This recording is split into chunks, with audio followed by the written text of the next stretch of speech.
各位老师，兰洛，各位老师，我就是慕容兰洛，是我自己非要住到廖老师家里去的。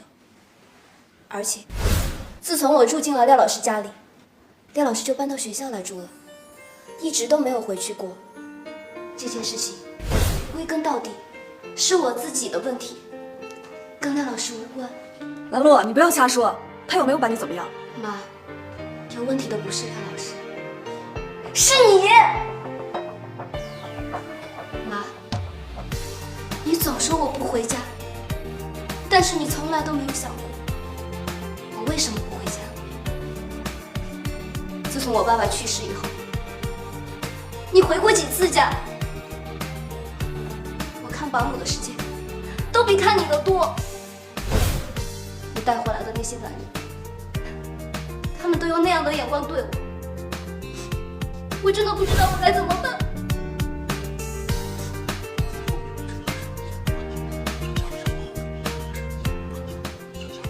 自从遇到了廖老师，我才知道什么是真正的关怀，是同学们给到了我温暖。妈，你不应该怪廖老师。我们班是问题班，是垃圾班，是郁金香的缺乳，从来没有人认可过我们，也没有人了解过我们，都觉得我们是无药可救的。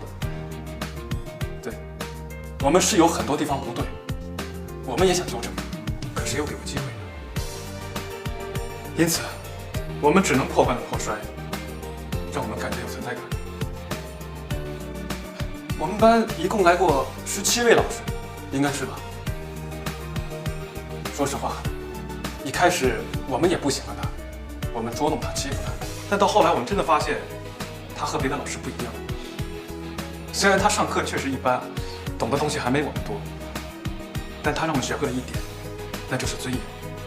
如何尊重别人，如何得到别人的尊重。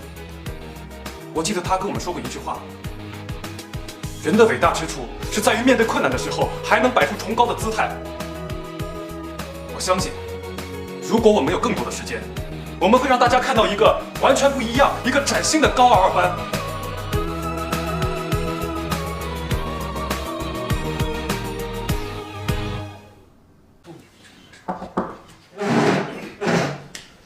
经过校董会认真的考虑和商议，我们认为，对反映廖学兵老师问题情况基本明晰，皆属事出有因，而廖老师的相关行为也没有大原则上的偏差和问题，因此，请校方即刻恢复廖老师的教学工作。